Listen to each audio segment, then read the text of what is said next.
Hello student, मैं Renu Dwivedi RD creation channel पर आपका हार्दिक स्वागत है। आज हम लोकवाणी पुस्तक कक्षा 10वीं की कविता क्रमांक 6 ऐसा भी होता है इसका अध्ययन करेंगे। इनके जो कवि है वो अभिषेक जैन जी है।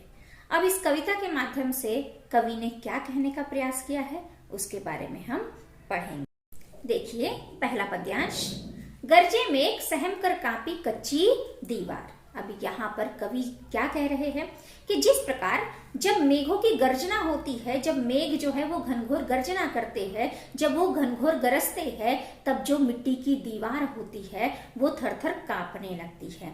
यानी जिस प्रकार मेघों के गरजने से जो मिट्टी की कच्ची दीवार होती है उसमें कंपन महसूस होता है, ठीक उसी प्रकार उसका मानवीकरण करते हुए कह रहे हैं कि ठीक उसी प्रकार जब एक दुष्ट व्यक्ति होता है, एक अत्याचारी व्यक्ति होता है, उसके अत्याचार के कारण जो एक गरीब व्यक्ति होता है, एक दीन व्यक्ति होता है, वो भी घबरा कर थर-थर कांपने लगता है। यानी मेघों की तुलना उन्होंने एक अत्याचारी व्यक्ति से की है और मिट्टी की कच्ची दीवार की तुलना उन्होंने से एक कमजोर व्यक्ति से की है कि जिस प्रकार मेघों के गरजने से कच्ची जो दीवार है मिट्टी की वो कांपने लगती है, ठीक उसी प्रकार अत्याचारी व्यक्ति के अत्याचार के कारण क्या होता है, जो गरीब व्यक्ति होता है वो भी डर कर कांपने लगता है।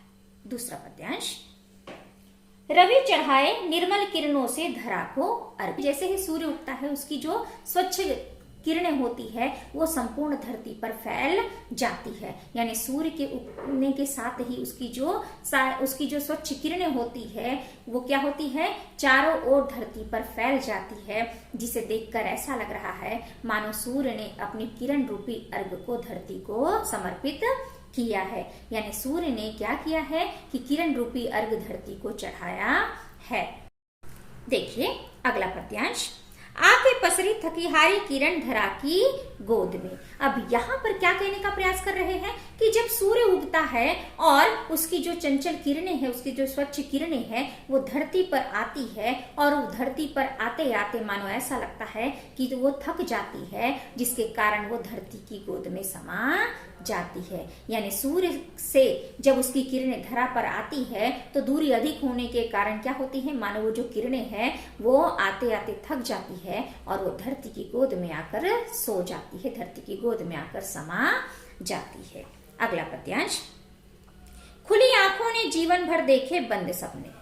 अब यहाँ पर क्या कह रहे हैं कि गरीबों को ठगने वाले लोग बहुत अधिक होते हैं। यानी जो गरीब होते हैं, जो दीन होते हैं, उन्हें ठगने वालों की आज जमाने में कमी नहीं है। ठीक उसी प्रकार उन्हें खुली आंखों से बहुत बड़े बड़े सपने दिखाए जाते हैं, वो बहुत बड़े बड़े सपने देखते हैं, किंतु वो ऐसे सपने होते हैं, वो ऐसे सपने होते हैं जो कभी भी पूरे नहीं होते। यानी उन्हें ठगा जाता है, गरीबों को ठगा जाता है और ठगते हुए उन्हें बड़े बड़े सपने दिखाए जाते हैं, किंतु वो जो स्वप्न होते हैं वो कभी भी पूरे नहीं होते।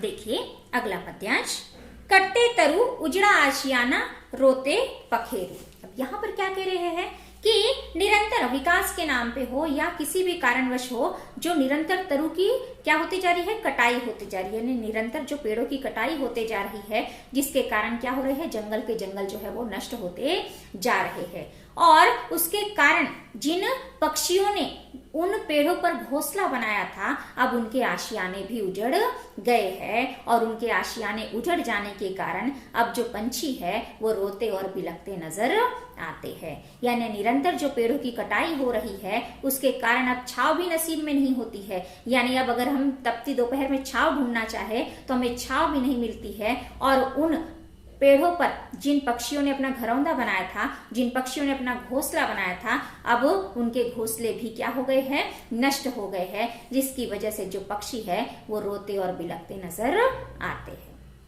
अगला पद्यांश देखिए, बच्चे पतंग माँ बाप थामे डोर छूते गगन। अब यहाँ पर क्या कह रहे हैं कि जिस प्रकार बच्चे होते हैं वो एक पतंग के समान होते हैं, जिस प्रकार एक बच्चे होते हैं वो एक पतंग के समान होते हैं और माँ बाप के हाथों में जब तक उनकी डोर होती है तब तक वो ऊंचे ऊंचाइयों को छूते हैं, वो ऊंचे आकाश को छूते हैं।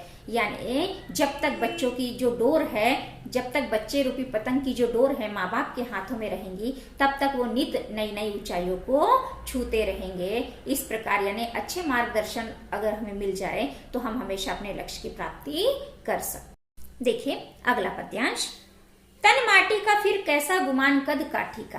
अब यहाँ पर क्या कह रहे हैं कि जो मनुष्य है वो अपने किए गए कार्यों में, अपने किए गए उपलब्धियों को पाकर बहुत ही ज्यादा प्रसन्न होता है और अपनी उपलब्धियों पर वो हमेशा हर्षित होता है, अभिमानी महसूस करता है।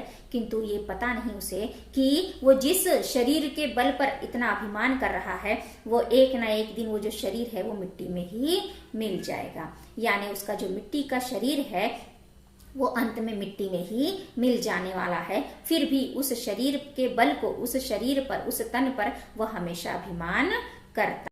देखिए अगला पद्यांश, उड़ा पखेरु देखता रह गया ठगा सा तरु। अब यहाँ पर कवि अभिषेक जैन जी क्या बताने का प्रयास कर रहे हैं कि जिस प्रकार जो पेड़ होते हैं उसकी शोभा पक्षियों के रहने से ही बढ़ती है। यानी पक्षियों की चहचहाहट के कारण ही पेड़ों की शोभा बढ़ती है और जैसे ही जो पक्षी है वो उन पेड़ों से उड़ जाता है, वह जो पेड़ है वो खाली हो जाता है, वह ठगा सा महसूस करने लगता है। ठीक उसी प्रकार यहाँ पर मानवीकरण करते हुए कवि क्या कह रहे हैं, ठीक उसी प्रकार हमारा जो तन होता है उसमें जब तक प्राण होते हैं तभी तक वह क्या होता है, तभी तक वह महत्वपूर्ण होता है। किंतु जैसे ही प्राण पखेरु यानी प्राण रूपी जो पखेरु उड़ जाते हैं तो यह तन भी निर्जीव हो जाता है। यानी जिस प्रकार जो पेड़ों की शोभा है वो पक्षियों से बढ़ती है, ठीक उसी प्रकार तन की जो शोभा है उसकी आत्मा से बढ़ती है। और जैसे ही आत्मा उस तन से निकल जाती है, जैसे ही आत्मा उस शरीर से निकल जाती है, वैसे ही वह जो शरीर है वो निर्जीव हो जाता है। अगला, डाकिया चला बांटने सुख दुख भर के झोला। यहाँ पर डाकिये का उदाहरण देते हुए कवि क्या कह रहे हैं कि जिस प्रकार एक डाकिया होता है और उसके थैले में विभिन्न प्रकार के समाचार होते हैं, किसी इसमें दुख का समाचार होता है और किसी इसमें सुख का समाचार होता है। जब दुख का समाचार वो किसी घर में ले जाता है तो वो व्यक्ति गम में डूब जाते हैं और जिस घर में खुशियों के समाचार जाते हैं वो व्यक्ति सभी प्रसन्न हो जाते हैं। ठीक उसी प्रकार हमारे भी जीवन में जो नियति रूपी डाकिया है, जो नसीब रूपी हमारा डाकिया है, वो हमारे जीवन में कभी सुख का समाचार लाता है तो कभी दुख का समाचार लाता है। देखिए अगले पद्यांश में क्या कहने का प्रयास किया है, मैया की आई वृद्धाश्रम से चिट्ठी कैसे हो बेटा। यहाँ पर माता जो होती है वो अपने बेटा के प्रति हमेशा प्रेम रखती है। यानी जो एक माँ होती है उसके हृदय में अपने पुत्र के प्रति हमेशा प्यार ही होता है। किंतु जो पुत्र होता है वो हमेशा वृद्ध होने पर अपने माता और पिता को क्या करता है, उनसे छुटकारा पाना चाहता है। ठीक उसी प्रकार पुत्र ने अपनी माता को वृद्धाश्रम में छोड़ दिया और वृद्धाश्रम में रहते हुए भी एक जो माँ है वो सिर्फ अपने बेटे की कुशलता के बारे में ही पूछती है। वहां से जब वो चिट्ठी भी भेजती है तो वो सिर्फ यही पूछती है कि बेटा तुम कैसे हो। देखिए अंतिम पद्यांश में क्या कहने का प्रयास कर रहे हैं, हो गई चोरी संस्कारों की तिजोरी लुट गया मैं। अभी यहाँ पर क्या कहने का प्रयास कर रहे हैं कि एक संस्कारी व्यक्ति के लिए उसके संस्कार ही महत्वपूर्ण होते हैं और अगर उसके संस्कारों की चोरी हो जाए तो वो लूटा सा महसूस करने लगता है। यहाँ पर क्या कहने का प्रयास कर रहे हैं कि अगर धन हमारा चोरी चला जाए तो हम उसे पुनः से प्राप्त कर सकते हैं, किंतु अगर हमारे संस्कारों की चोरी हो गई तो उसे प्राप्त करने में हमें बड़ी कठिनाई का सामना करना पड़ सकता है। और संस्कारी व्यक्ति के लिए उसके संस्कार ही सबसे महत्वपूर्ण होते हैं और अगर उसके संस्कार ही लूट जाए तो वो अपने आप को लूटा सा महसूस करने लगता है, अपने आप को ठगा सा महसूस करने लगता है। मैं आशा करती हूँ आपको ये कविता है वो समझ में आ गई होंगी। जिन्होंने भी मेरे चैनल को सब्सक्राइब नहीं किया है, चैनल को सब्सक्राइब करिए। वीडियो कैसा लगा उसमें कमेंट करिए। धन्यवाद।